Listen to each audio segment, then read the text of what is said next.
I really didn't think I was going to do another grief video so soon, but you never know. Things change, things happen.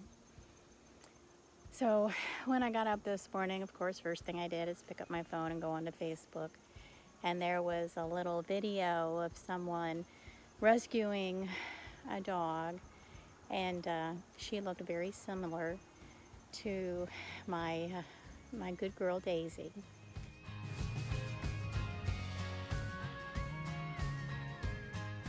And of course, I'm watching it and I immediately start crying. Grab the tissue, sniffling, and crying.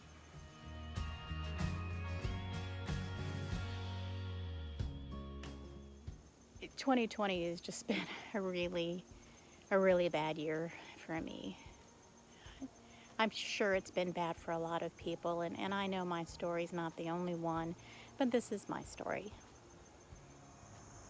It's a story that actually begins in 2019.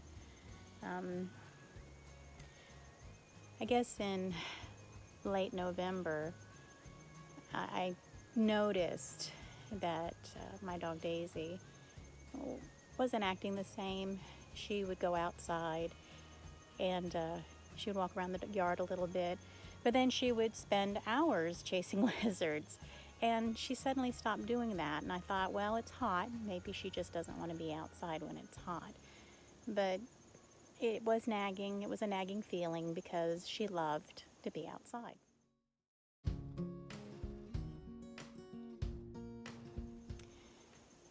Well, November's here, Thanksgiving. I had a planned trip to go with my aunt. So December 1st, I left. My husband also had a planned trip to go hunting while I was gone. So my daughter was at the house watching our dogs, and she said everything was fine. She didn't really notice anything.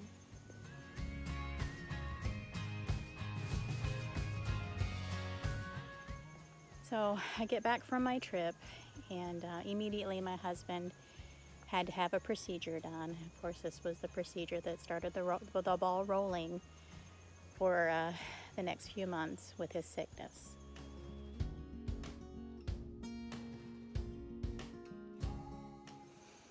I was so tied up and involved with what was going on with my husband that I wasn't paying attention to my dogs. I mean, they got fed. I paid attention to them as much as I could, but nothing really major. So everything's calmed down now. It's actually closer to Christmas. It's actually Christmas Eve. And I'm sitting in my rocking chair, and Daisy wants attention. So I bend down and I start scratching her ears, and I get under her chin and I'm scratching her chin, and I realize that she has these two huge nodules under her chin and her jowls. They're just absolutely huge, like an orange. They are that big.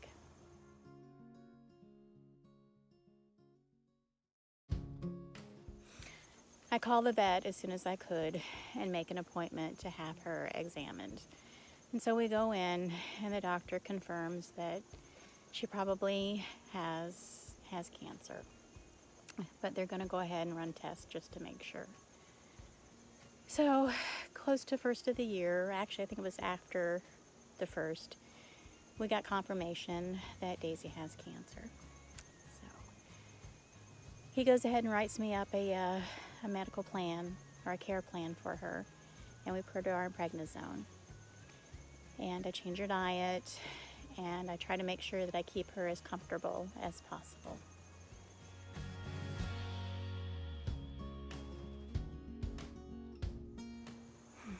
We start chemo and we pray that it works. Of course, right in the middle of this, we're trying to move. My husband goes up to hunt and to scout for some property that we were looking at and put a bid on. And then he also gets sick. So he ends up in the hospital. So I have to find a dog sitter. My daughter's not available this time. I actually paid one of my friends to sit with all three of our dogs, and we have large dogs.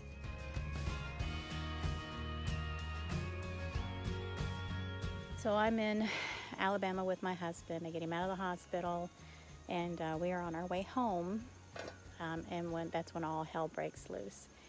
Apparently, Daisy has suddenly become very food aggressive. Now, she's always been food aggressive, but it had calmed down quite a bit, and we were always careful to feed them separately. But on our way home, my dog sitter calls me, and she is just hysterical because Daisy and Justice are fighting, which it's not unusual. I actually thought that it was Justice had attacked Daisy, but it's actually the other way around. Daisy had gone berserk and attacked Justice. The trip home is 11 hours, so it was a very long and upsetting trip home. My husband's been sick, now my dog's sick, but we finally made it home. We loaded up the dogs the next day and took them both to the vets. Actually, we ended up taking them separately, but they both went to the vet. And we got them checked out. And got them all stitched back up and ready to go again. Now, Daisy's in worse shape now because of all the stress from the fight. She ends up with another infection, but there's really not anything that we can do for her but just watch her. So we do. It's not even a week later, and she is just awful.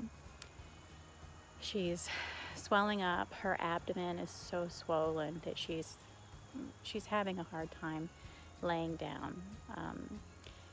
My husband sat up with her the last night that she was home, and he said she just get up and moan and roll over and try to get comfortable. She couldn't get up on the couch with him. But he tried to soothe her as much as possible. So after he watched her all night, I sat and watched her most of the day. And we finally made the decision that it was time to let her go. So we called the vet and made the appointment. And we let her go. So that was the beginning of my 2020.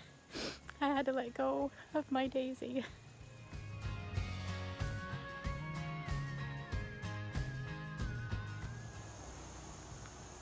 Daisy was a good dog. She was a rescue. Actually, it's funny how we got her. One of our good friends found her wandering the streets right before one of the nastier hurricanes that we had in our area. She had run so much that her paws were bleeding.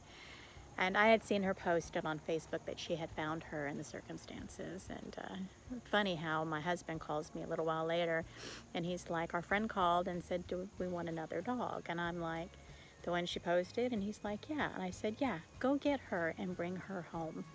Now, we already have 2 dogs. We're happy with just 2 dogs. But for some reason, my heart spoke to me about this dog. She needed a home, and Justice and Tank were Fred's dogs, and I thought maybe it was time for me to have a dog of my own. So Daisy became a part of our pack.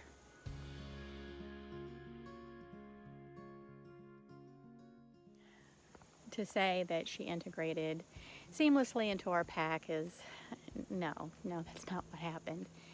She was food aggressive. She was something about water. We had the water in the house, and we soon had to put it outside because as soon as we put down the water bucket, she would literally try to drink the whole thing, which caused a problem with wetting in the house. She wasn't trained to be in the house. So now I had to take and train this dog to go outside, to housebreak her. So we put the water outside, and I was vigilant at making sure that she understood that she did her business outside. And she learned fairly quickly too, and we were very proud of her. However, we still had a problem with food aggression, so we were really careful about feeding times so that there were no problems, and we had no problems most of the time, but there were moments. But Daisy understood that she was my dog. Although she loved Fred, she was my dog. And she was funny because she was very independent, and she was not a snuggler, and She did not demand attention like Justice and Tank did, and if she wanted attention, she would come over and she would sit in front of my chair, and she would just look at me, and I would lean over and I would scratch her ears, and I would scratch her chin, and I would just scratch her all over until she had enough, and then she would just mosey on off and go lay down, which was perfect for me because, I'm not the most affectionate person in the world. So she was my dog. We got along. We knew each other.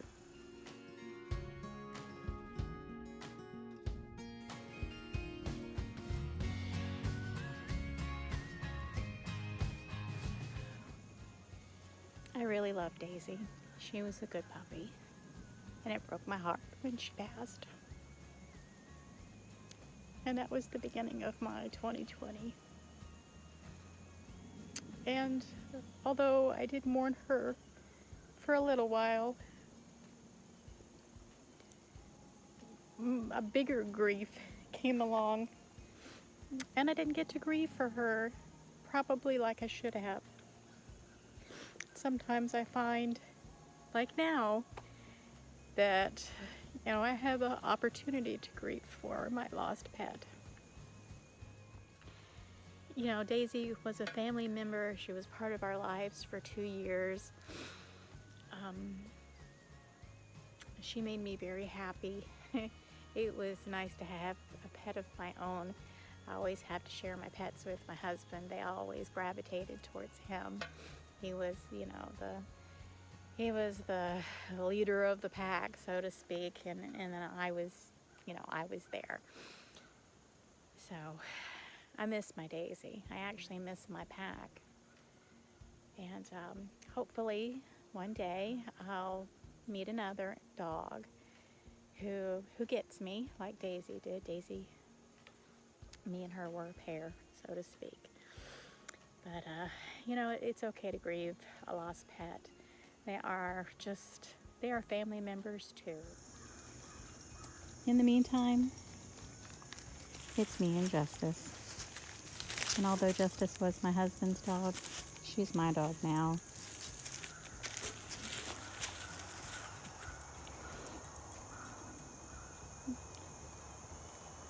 She needs more attention than Daisy ever did, and I try to do my best to give her that attention.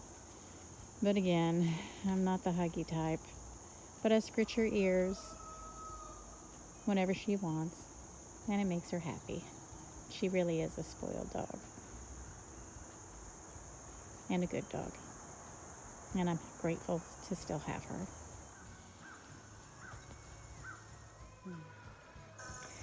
So Justice and me are now best of friends.